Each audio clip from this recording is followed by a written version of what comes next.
everybody, and welcome back to another episode of Koki Otaku. Today with us we have a very special guest. She voices Leshea from God's Game We Play, Ren Saionji from MF Ghost. We'll talk about that soon.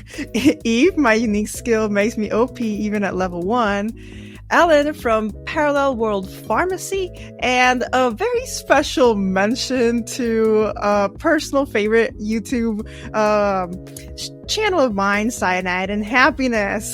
So please give it up for Trisha Mellon. Hi, buddy. Thank you guys so much for having me. I'm excited to talk to you guys. Thank you for joining us. It's our honor to have you today with us, talking about all the anime you've been involved in, because it's a big trend of new anime, especially. I feel like you have a good amount of anime. They're like simul dub, or they're just dub right at the moment, very quick. It's been a good mix of both. I've only been in the game about 2 years, 2 years now. But it's been so much fun and such a wild ride so far. It's so early. And I think we can start with the first simul dub that is happening right now, talking about Leoleshea? Leshea from God's Game We Play. Yeah. Games with the names. Leave the names to me. Don't worry. Leave the names to me. No worries. She got on the first guest, too. But yeah, so that one's been super fun. It's kind of like Hunger Games meets Battle Royale, except without the gore.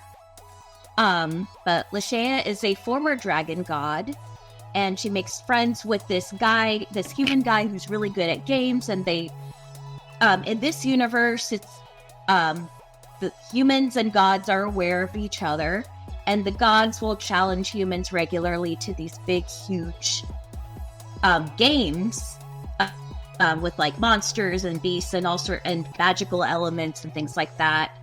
And they don't kill them or anything. It's just the prizes, humans, come out on top and prove themselves to the gods. But it's been super fun. We have 5 episodes out so far. But it's been super fun. Correct me if I'm wrong. Then I see the anime, I know the name, and when I read it, I cannot pronounce it. Leshea. Leshea. It's okay. Say it in Spanish. Anyway, Leshea. Leche. You can call him Leche if that helps. You can see. We should totally clip that moment. You can see him okay, cogs turning there. Let's see. It's okay. I know it's a different name. I have my anime list web page. I don't know if they didn't write it incorrectly or that's the right way, but I can't. The moment I see it, I'm like, Onyx, put it in a private chat. Thank you. Oh, thank you. Leshea. There we go. Leshea, correct me if I'm wrong, it is your first main character in a simul dub at the same time, right? In a simul dub, I don't quite remember, but as far as leads, let's see, I've had Irina Steelhide, Ellen, Ren Saionji, and then Leshea. So this is number 4. But not simul dub, right? I don't remember. It might. Let me see. Yeah, you know what? I think it has been a simul dub, because I remember I would go back and watch the J version, the Japanese version, to get some inspiration, know what I'm gonna be working with when I go in to record. I think it's my first lead on a simul dub. And how's the experience? I mean, at least right now, how's the experience of being a simul dub lead with the pressure that it's a simul dub? It's it was really daunting. But it's been really fun to kind of just jump in head first, like you're being pushed into a pool, but in a fun way, not in a scary way. And it's been fun to kind of just really come out and flesh out Leshea as a character without any other kind of input coming in. And just kind of coming up with her on my own with, the director, leading along the way and pointing me in the right direction. But it's been exciting. It's very different with simul dubs, as you can imagine. Which I feel like it's kind of cool, because the last episode we have Ryan We also one of the main lead characters in this Simul dub series, and he was telling us the experience that you guys only have like 2 chapters available. English, the rest is like jumping into the we only there's only 2 out in English of the light novel. It's a light novel series, not manga. I'm not sure if they're mangas. I looked on eBay because I was trying to purchase all of the copies that I could find, or at least one of each, and I could only find 1 and 2 for the English. So, but it's been fun because it's like, wow, there's not a lot, that's out for us those as were the ones English-speaking audience to go off of. Yeah, because those were the ones Ryan showed us. He was like, here they are. And that's it. That's all that we have to go off of. Like, we can't really research the role beforehand. Which, by the way, speaking of which, would you consider yourself the type of voice actor who likes to research your role beforehand? Or, like, just jump in and do it, like, kind of like improv? 100% I like to go and research the character. If there's any kind of info out there that I can find them, I'm gonna go and do that. Sorry, somebody's at the door. That's Iggy, my Boston Terrier, and yeah, she is a JoJo reference. Sorry, lost track. But yeah, I like to go and research my character if they have a long-standing reputation in, like, whether it be in the manga world or light novel world. I will do one or the other, but I do like to do my research. Because I don't want to disappoint, any previous fans, or if there's, an audience already out there, I want to do right by them. Gotcha. Hey, moving on to another series. This one, I need your help with this one because I've seen the promotion. I haven't seen the anime yet, which reminds me of another series from the early 2000s talking about MF Ghost, your character of Ren Saionji. By the way, Onyx, you're like, it reminds me of another series. Yes, it's in the same universe as Initial D. Initial D, yeah. It's a sequel series to it. It's the same universe. Everything just takes place later on. Not necessarily in the present. It's kind of like in some sort of future where things are different from, our own. But that one was super fun to do, and... characters. Trisha, before you go any further, let's put Onyx to the task for a quick sec. Onyx, when somebody says MF goes to you, what do you think MF stands for? Don't do it here. They want to get banned. But in my mind, that's like, not what it really stands for. But okay. I like to joke that that's what it stands for. Only saint people and very innocent people will not think what's the first thing cross your mind. So the person is kind of like, MF goes, I thought it was a joke, and then it's like, wait, this is for real? MF? Like, what does it stand for? I forget. I remember looking it up. I remember even asking the director later on because I'd forgotten. And at last, I've forgotten again, unfortunately. Trisha, so in this world, you were describing it, kind of like futuristic. I was because I haven't had a chance to watch it yet. But combustion engines, not carbon. Combustion engines. It is carbon. Never mind. Combustion engines are no longer the standard because we're full electric. What happens next? So what they have is they have races with these, cars, of old, and it's a huge event. Everybody around the world tunes in, and the series is about a prodigy who comes in. He's trained by one of the main guys from the Initial D, the predecessor series, and my character Ren is just a schoolgirl, and this guy, Kanata Katagiri, the main character, he has come from overseas to come and stay with the family for a bit as he races. And my character starts to get a crush on him and things like that. And at the same time, Ren is one of the MF ghost girls, kind of like the sign girls who will, hold up different things, and they'll kind of be like almost like cheerleaders for the racers and things like that, and kind of like icons of the race. And that's what she does secretly. And the whole time she tries to keep it a secret from Kanata. She like wears different makeup and a wig and things like that. And at the same time, so there's this whole like kind of dynamic where it's like, oh, I need to keep this away from him. I can't have him find out. Oh no. And so it was super fun. It was really cool to learn about the initial D series and the legacy behind it. We had a couple of voices from the original series come and join. Super, super cool experience with that anime. Whoa, wait. When you say one of the initial voices, we're talking about an anime. Initial D, correct me if I'm wrong, this is like at least a 30-year-old anime, right? Oh, yeah. 20 to 30. I forgot when exactly it came out, but yeah, it's a very seasoned anime. So yeah, we had a couple of voice actors come and either have like cameo, like, well, not like as their characters, but will come in and maybe like be, I know the narrator is one of the original voice actors, and we have a couple of others.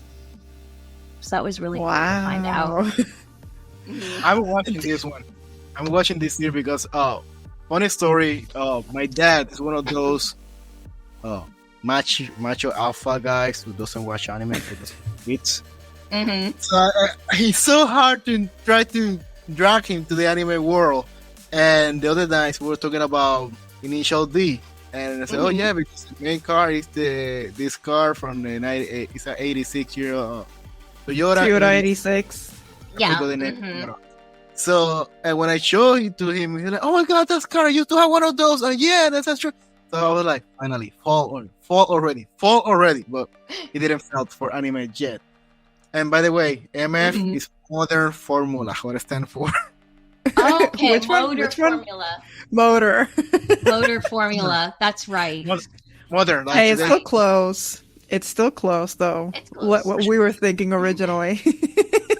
like, what they call about Modern Formula? What's new? Because I'm now what to watch, and I saw the trailer, which have a lot of technology involved. They say like the airdrop behind them, but I'm like, yeah, it's well, really I mean, cool, I'm reading different over anime. here.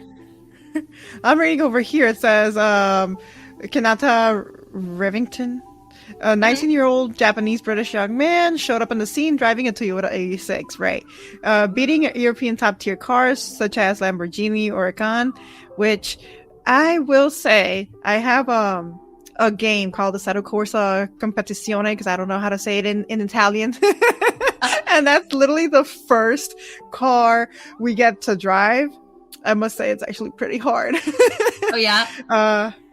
Ferrari, Lotus, Alfa Romeo, Porsche, all the fun stuff there. And then it just says he's been trained by legendary downhill and rally racer and at the Royal Donington Racing School in the UK, and is a Formula 4 world champion, which that caught my attention just because we're fans of Formula 1. We're like, oh, okay. Oh, cool. Yeah, let's go. Yeah, let's go watch that this. whole thing. yeah, It's like really we're good. watching. Like we're And, watching my all- Oh, yeah. And all the other voice actors are absolutely amazing and so much fun to play off of when we would. Obviously, we don't record all together, but sometimes they, whoever I'm having a scene with would be recorded before me, and I could play off of that. And if there wasn't, I kind of got to do my own thing and create that for myself, because that's what actors do. And talking about those skills and with this one, I know about this one because I watched it, this series. Talking about, I have the Japanese name here. Eve, in From my my- unique skill, makes me Yeah, my OP even skill. at level 1. I had your list, Kiara. I had your list right here, and now my brain decided, let's read the Japanese one on my left. Sure, why I don't know not? Why? I don't know. But Eve, another one of this anime series that was simul dub last year? It was Spring last year, right? summer. Last summer. Which is But- it surprised me because for my personal surprise, I didn't hear about it before. And suddenly, I'm a person that I track Crunchyroll by filtering new series and dub. That's what I watch. And suddenly I see this series, my unique skill, and I'm like, wait, what is this about? So I decided to play the first episode. Like, whoa, this is kind of fun. It was kind of different. Yeah, it's a fun isekai. And you have a funny, aggressive bunny, which when Yeah, I go- funny, Dude. fun, aggressive killer bunny who loves carrots. Eve Callusleader. Super fun. She's the first kind of naughty, mischievous kind of anime character that I've got to play. I'm like, yes, I've been waiting for this. I've been out for this. You have to run through the whole gamut of anime characters. If it's more like, give me my carrot or you're dead. Yeah. Death or carrots, baby. That's what she is. Just all the time, like, and she would always have her little friends, and I forget the little tiny girl. She would always be making carrot dishes and things like that. That always looks so good. Emily? Yeah, Emily. Yes. Mm-hmm. Man, I must say, anime does have a certain flair to making food look great, even if it's something that you would never eat in your life. So you're like, oh, the carrot dish. I want to try that. I know. Say, I love carrots. I'm not Eve level loving carrots, but there's some good. It's a good eaten anime, is what I'd like to call it. Like, eat your food while watching. What's the experience of knowing Eve? Eve, like you mentioned, she can go from very not tsundere, but she's like Yeah. super. She's Why? I forget the name of the other archetype. It's where they're crazy and really Yandere? intense. Yeah, yandere. There we go. That is more Eve, I would say. Not so much tsundere, definitely yandere. Yeah. Yandere Onyx, like the oh my gosh, the diary, the one you Diary? like. Yeah, Future Diary. Nikai, yeah, Future Diary. Definitely. Totally yandere. Talking about career, Trisha, how do you made it to the anime, to the voice acting world to start with? Because you just mentioned that you started 2 years ago, but to the voice acting world, how you made it there? Well, so started off in theater, middle school. But I've always, ever since childhood, wanted to do just voice acting in general. And later on, around 2012, I found out that the anime, industry is pretty much right here as far as like voice acting. Like, I can voice act for that maybe someday. So I audition. There used to be a whole thing where like they would have open call auditions at the studio, at the old studio, and somewhere else now. But you would go in and you would sign up via email, and I tried it over and over and over for about like literally 10 years. It wasn't until my gosh. 2022 that I finally, or rather December of 2021, that I got my first couple of little small roles. And my first anime role was a small role in Live Love Superstar. And I recorded it from home in my home booth, blanket booth. And then from there, I forget the other one. It was another small role. And it was under Funimation. Then after that, I got my first lead. It was Irina Listy-Olhide in The Greatest Demon Lord is Reborn as a Typical Nobody. And that blew my mind. But it took a long time. It took a really, really, really long time, but it was so worth it. And I'm glad that, I'm almost glad that it didn't happen right away, because it really made it all the more worth it. And I was able to find my footing, take a bunch of classes, really hone my craft, and just get prepared. So when you mentioned that you got your first major role as Arena Lit's the Aldehyde, what was your reaction? Like, first of all, how did that happen? Was it an open casting call too, or were you contacted, or like what happened there? So I was on a roster I was on the Crunchyroll roster at the time, or I had just begun to be on the Crunchyroll roster. And they sent out auditions to all of us via email, and they had all the mains, including Irina, on there. And I auditioned for the two mains, her and Ginny, the pink-haired one. And about a week and a half or so later, I got a call from the director, Jason Lord, and he pretty much asked if I wanted to take on the role of Irina. And I'm like, yes, absolutely, I would love to. And my husband was there right by me, and he was like, what was that? And I told him what it was, and he was kind of like not believing me at first for some reason. And but then it sunk in, and it was so surreal to have it happen that way. And I've just been so grateful ever since. Each and every one of these roles is so surreal for me. And I for it having it take this long to get an anime, I almost thought was never going to happen. But deep down, like, if I keep working hard, if I keep auditioning, if I keep taking classes and getting better at, dubbing and, acting in general, I'll get there. And I did. So it was so worth That's a lesson for everybody. Don't give up. Absolutely. Keep honing your craft. Take those classes. Going back to the anime world, also we can speak about your character Eren in Parallel World Pharmacy, which is a very interesting anime. For those who haven't watched this anime, how would you describe this one? So this one, an overworked salaryman is overworked to death, and he is reborn in another world as a young son of a elite family who uses magic to cure all sorts of maladies and things like that. And he's then put under the mentoring wing of my character, Eléonore, Bonnefoi, or Ellen.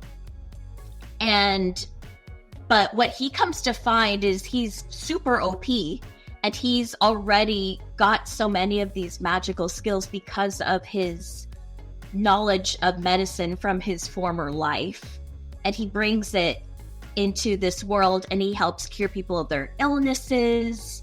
And what's really cool is, like, there's a bunch of science, like real world science stuff that mixes in with like this fantasy element in this anime.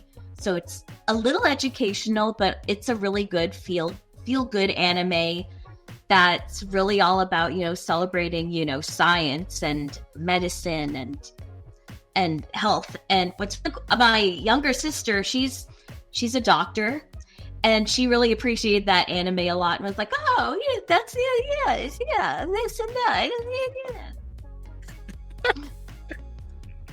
Yeah. I can tell you, I agree with all what you said, because the first time I watched this episode, a small spoiler, because it happened in the first 10 seconds. Like Trisha mentioned, our main character died. He was a researcher. He's trying to do research to save somebody who is about to die. So it's a medicine research. And he died because he never slept in days, and he was just running in energy drinks. And they show him like drinking his last energy drink, suddenly collapsed. And when he opened his eyes, he was no longer in the world he knew. New world. Parallel world. And that part of the magic, that's not magic. Right. I was feeling that he started explaining, so I know the elements of this medicine. So this person have an infection, I think he have a fever, or what did he eat? Oh, that's an infection. So if I combine this magic and take the element and You start like Trisha said all those medicine words that I was like, oh crap, I'm speaking with my wife right now because I don't know also about medicine. She said, oh yeah, and my brother, and they're like, oh yeah, because that's and I hear like, Yeah. am I going to die? No. It's like, no, that's a good thing. That's a good thing. This will help you. I can't speak about medicine. These guys are the smart one. When they get together, start speaking about this medicine terminology, I'm like, and we just go back to the water element, H2O, and that's it. So, You just said hydrogen peroxide, but okay. No, it's not. Whoa, slow down. I'm not that fun. But no, yeah, definitely. I really liked how unique it was in that aspect of it. I feel like not many animes will kind of teeter into that realm of, combining real world things that also like kind of educate you. Like I know there's that one dumbbell anime that like had like a bunch of fitness tips and things like that. Yep. And Dr. Stone too, which also combines a lot of real world science. How heavy you can lift your dumbbells? Yes.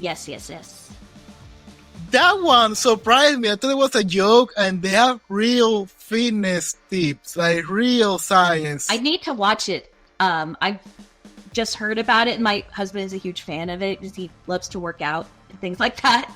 So he's like, "Oh, this is a good workout. This is a good tip."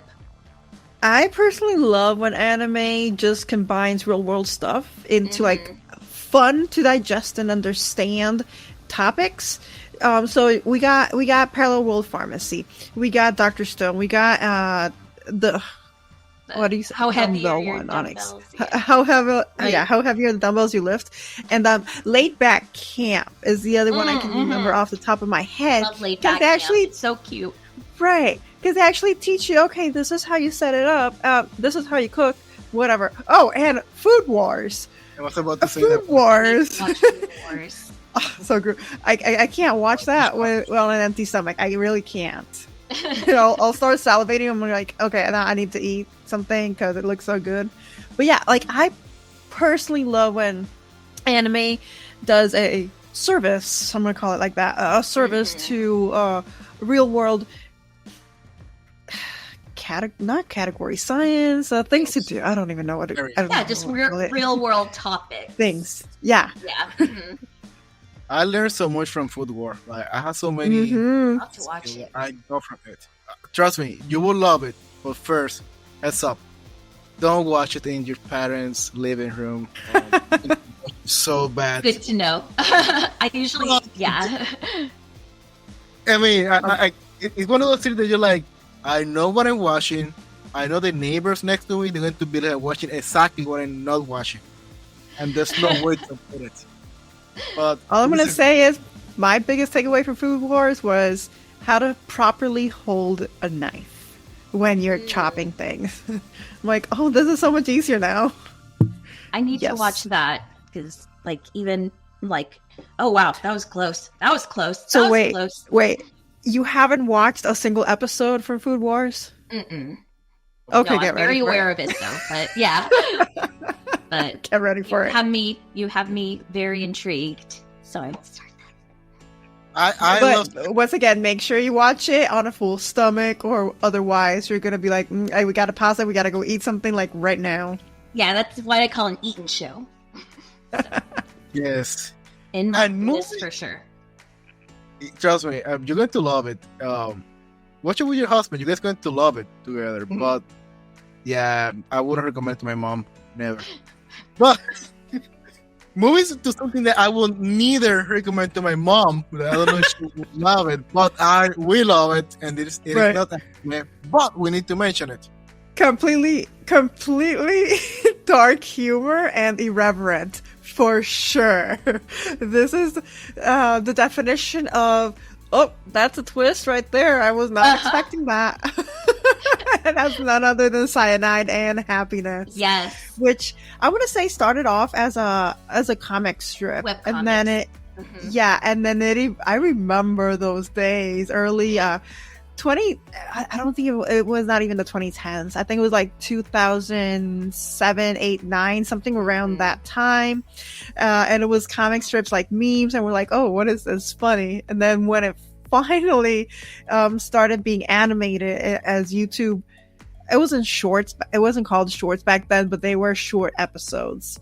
Right. I am glad. I'm going to say I'm glad that they actually extended the episodes, and obviously, as time went by, it's evident that the animating skills have improved a lot.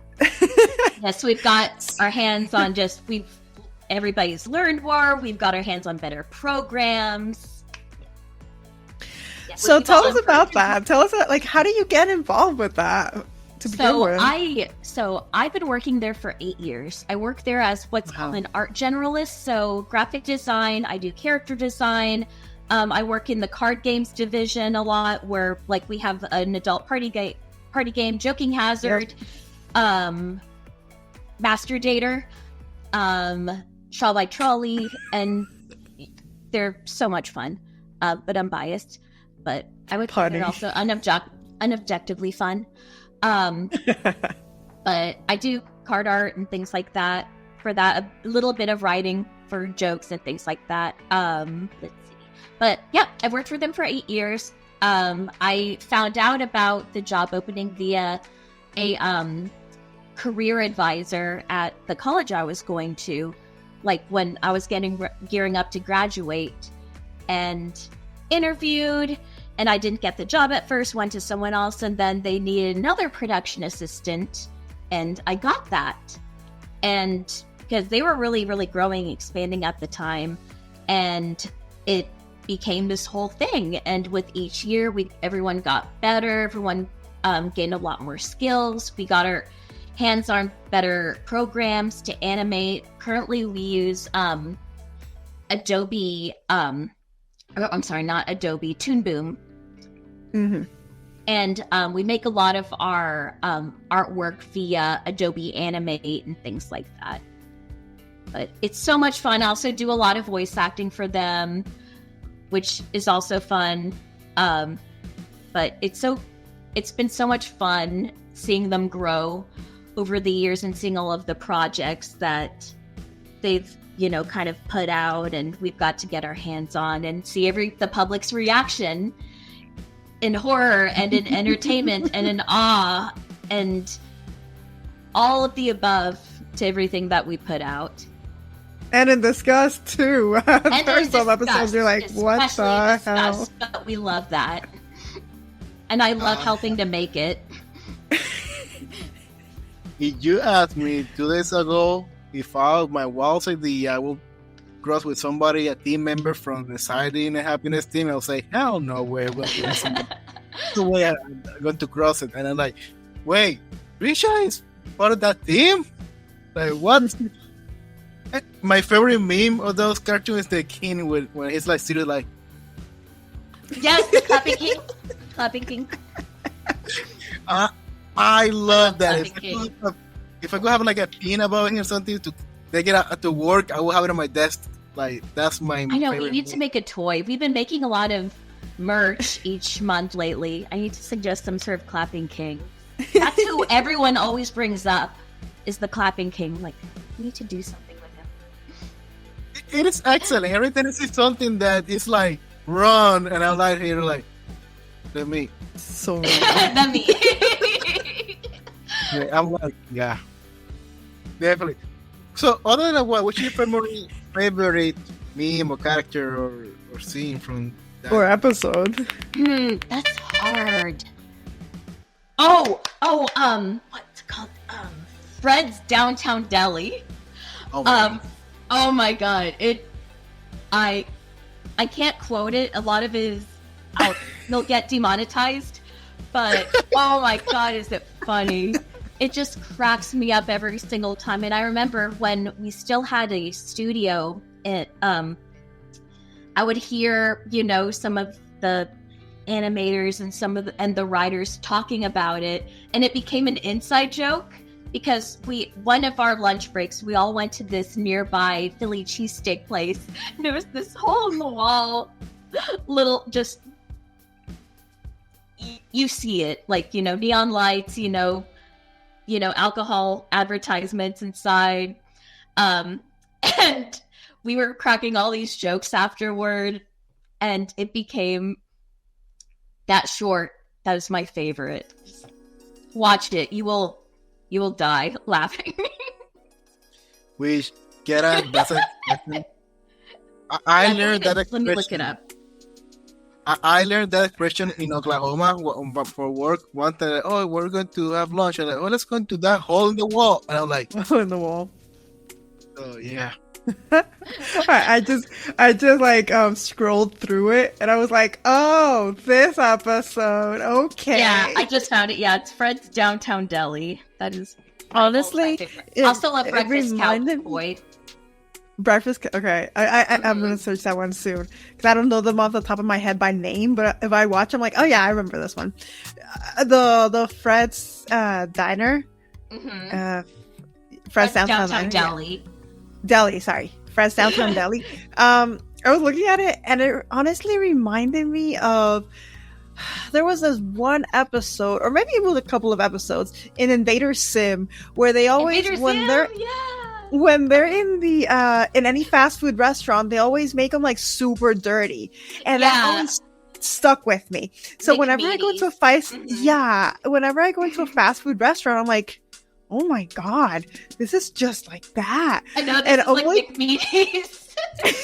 I'm only quoting that because that's for me in my life what I saw first. So when I see the Fred's Deli, I'm like Downtown Deli. I'm like, okay, yeah, vibes for sure. always like that. Quick question, Trisha. I'll let you know. Yeah. Well, how Sardine Happiness YouTube channel doesn't get demonetized? How they do to survive that? I don't know. We're magical. Okay. I don't know. Her answer. I personally don't know. That's above my pay grade. Well, Trisha, thank you so much for joining us. Before we leave, any words of advice or life advice for those who are considering joining the voice acting industry? Absolutely. Don't let imposter syndrome get the best of you. Just punch it in the face. You and tell yourself, just, you're better than that. If it means that much to you, keep working, put the work into it, take classes, do your research, and who knows? You never know. Like, even if it takes you 10 years, like I did, you could eventually get there. Just don't sell, and most of all, don't sell yourself short. But that is the main advice I would have for anybody. Thank you so much. Any social media that people should follow you? Yes, on all my social media, it's just at Trisha, Trisha. Yeah, as you see. Let me see. There, right there. At Trisha Mellon, just no underscores or anything, just at Trisha Mellon on Twitter, because I refuse to call it X, Instagram, everywhere. And like we get just any problem finding Trisha website and social media, just go down to the description of this video and you will find over there the link to Trisha social media. Just click over there and you're going to make it over there. And because you already made it over there, go to the left, hit the like button, go to the right, click the subscribe button, and please, we humbly ask you to follow us on all our social media, Facebook, Twitter, Instagram, Twitch, YouTube. YouTube, please. YouTube. If you have any questions, just go to Google and type Koki Otaku. You'll find all our events, presentation everywhere we have been. And you're also interested just about the Formula One, Yara's new project, El Koki Formula One. We're going to be learning about the concept, basic concept of Formula One. It's Formula One, a mathematical equation. It's like MF goes, or it's something different, it's a different formula. Just jump into El Koki Otaku Formula One. Also, we have some live after every Grand Prix where we talk about what happened before, during, and after, and all the rumors going on, who is selling, who's resigning, who is quitting, who's going to take over who, all that stuff. So, Trisha, thank you so much for Thank joining you guys so much. Great time, and I hope you guys had a good time too. For sure. Definitely. We will see you guys in the next episode. Sayonara. Bye. Bye.